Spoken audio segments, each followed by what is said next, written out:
I'd like to say welcome to the town of Priceville, and we are very proud to be one of the Quality of Life Award winners this year. The town of Priceville won this award from the 5,000 and below group. We'd like to invite you to come up to Priceville and see what we've done. The memorial project started in November of 2011 with the planning stages. The VFW and the American Legion, and we call it the Combined Patriotic Organization, which has the Blue Star, Gold Star Mothers, it has the Purple Heart Organization, DAV, VFW, and the American Legion groups together. And they contacted us in early November, and we started our planning stages, and we had several meetings with them. Okay, the equipment that was donated, we have an M60A1 tank that was donated by Redstone Arsenal. It was actually a target tank at the test center on Redstone Arsenal.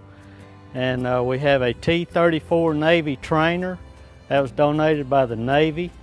It was flown in from Galveston, Texas to Priceville, and then we had it airlifted over to the park. We have a Huey helicopter that was a Vietnam veteran. It served in Vietnam from '68 to '71, and it was donated by A&M College in Huntsville, Alabama. We have a 1945 military Jeep. There's a World War II vintage, and the town actually purchased it from an individual lives in Lacey Springs. The memorials in the circle represent each branch of service: the Army, Navy, Air Force, Marines, and Coast Guard.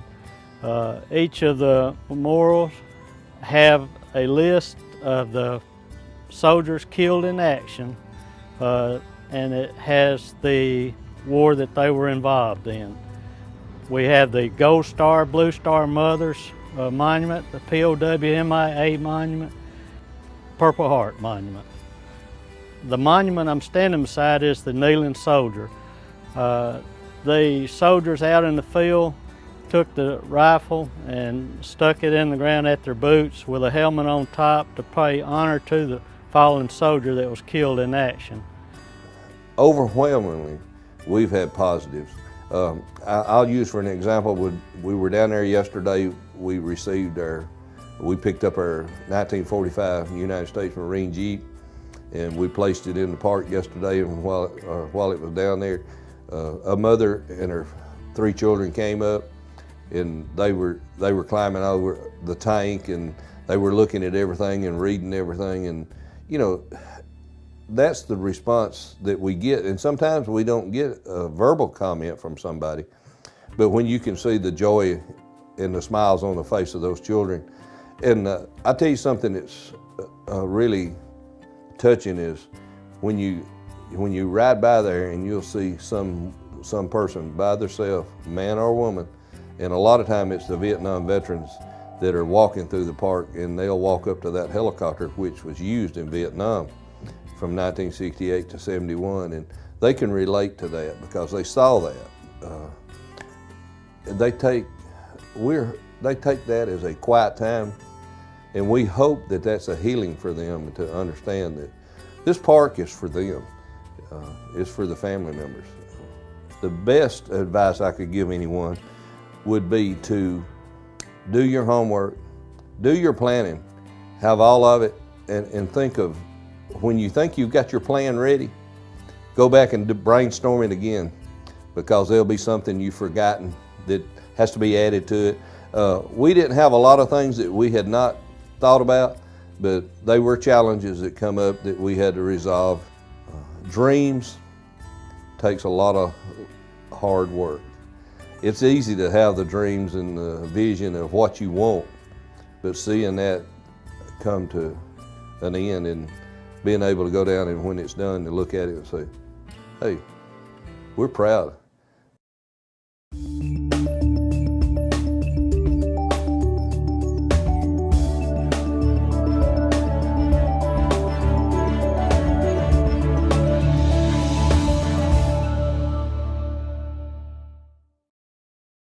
I want to welcome you to Andalusia, home of the Alatex Monument and the home of the former Alatex operation. We're very thankful for the award that we received from the League for the Quality of Life Award in Andalusia, and we just want to say we appreciate it so very much. These projects were started about 2.5 years ago. The idea behind the projects was for preservation and restoration of historic sites in our city and to improve the quality of life in Andalusia and provide some much needed premises for operations like the Chamber of Commerce. And so we got, we kind of killed two birds with one stone. We restored some beautiful old buildings, and we created some much needed space for some operations in our city. Well, it's unique in the sense that it's more than just the restoration of a street and an old building.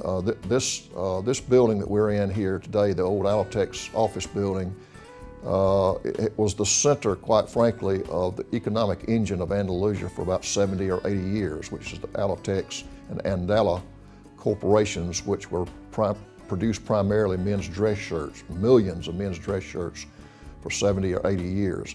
And literally thousands of Andalusians and Covenant Countyans worked at this site their entire lives.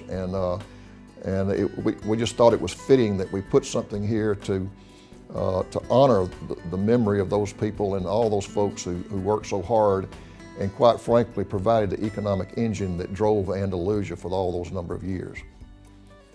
Mayor Earl Johnson invited me to the first meeting of a committee to consider the prospects of an Alatex Memorial Park or monument.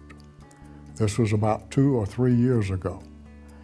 As a result of that meeting, we laid out some plans, and I was selected to be chairman of the committee. The other members of the committee were also former Alatex employees, many with more than 30 years service. They were a very valuable asset in everything that we did on this project.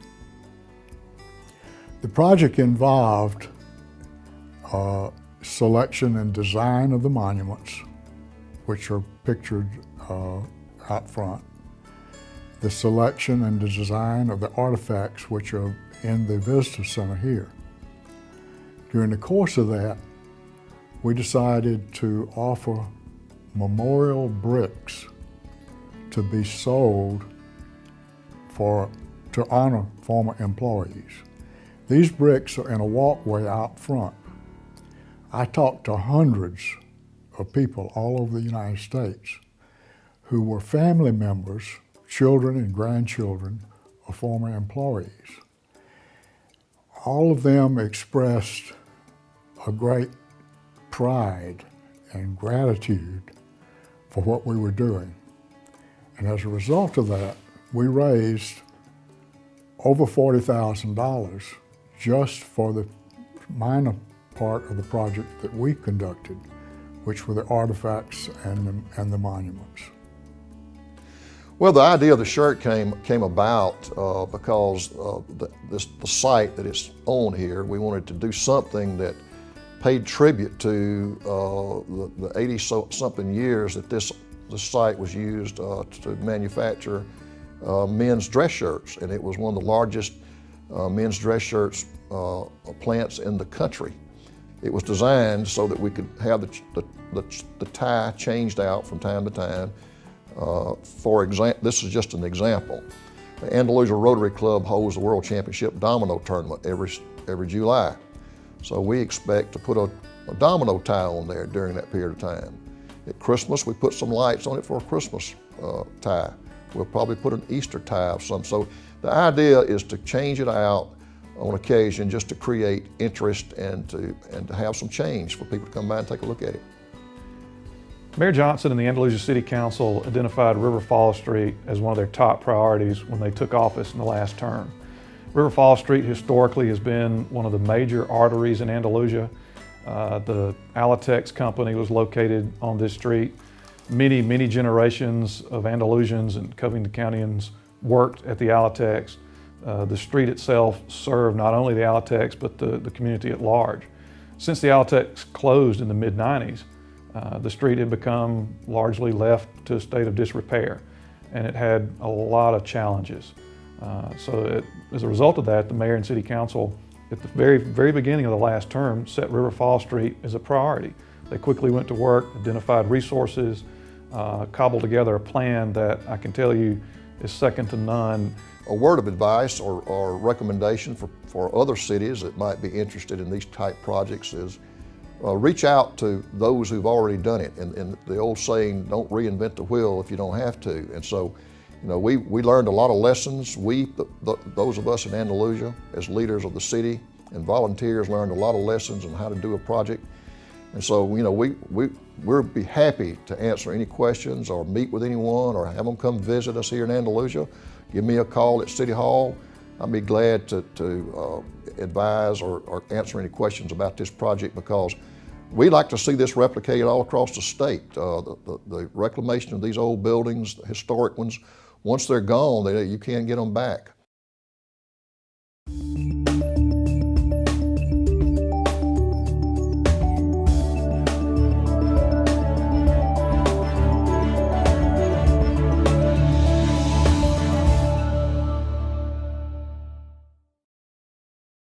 Hi, I'm Larry Barton, Mayor of the City of Talladega, a city that's on the move and open for business.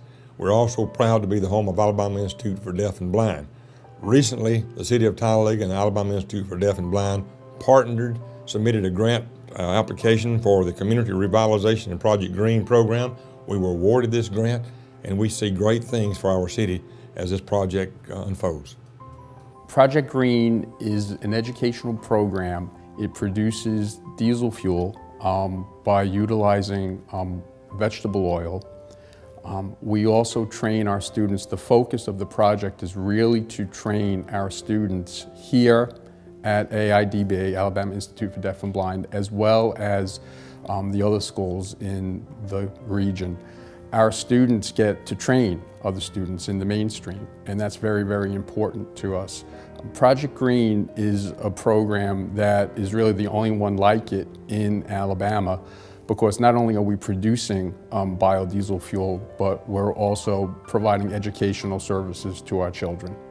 What makes Project Green unique is that it allows our students who have disabilities, who are deaf and blind, to be in an educational role for other students in the community.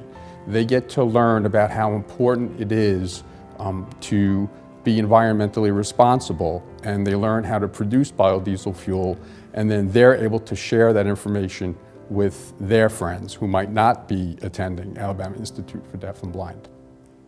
When the Alabama Institute for Deaf and Blind leadership developed the biodiesel project, and when the Talladega City leadership developed and wrote for the Brownfield project, as well as the Safe Routes grant, it was very, very important that we all communicated with each other. And it was very important to the leadership of AIDB, as well as the leadership of Talladega City, that our students had a true voice in the process. And I would recommend to other municipalities that they partner with people in their community, and specific people with disabilities. People with disabilities bring a unique aspect and a unique focus and perspective to problems, and most important, to solutions. Well, what really makes the partnership between AIDB and the City of Talladega unique is that we have identified in our Safe Routes project a very unique need within the city, and that is to improve our infrastructure to specifically support the visually impaired population and their mobility programs. At the present, when we wrote the grant, they were substandard, and we recognized that we needed to improve that to enhance these children's quality of life and to improve their opportunities to venture out into our community and gain life experience.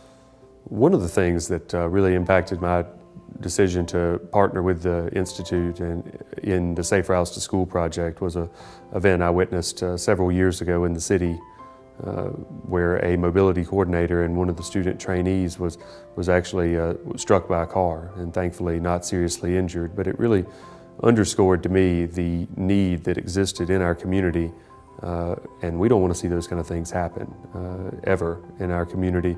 And I felt like we had an excellent opportunity with Safe Routes to School to improve that. And when the project's complete, I think that this area will be much safer for it. Well, the neighbors of AIDB along our South Street, which is one of our most historic neighborhoods, have been ecstatic about the coming improvements.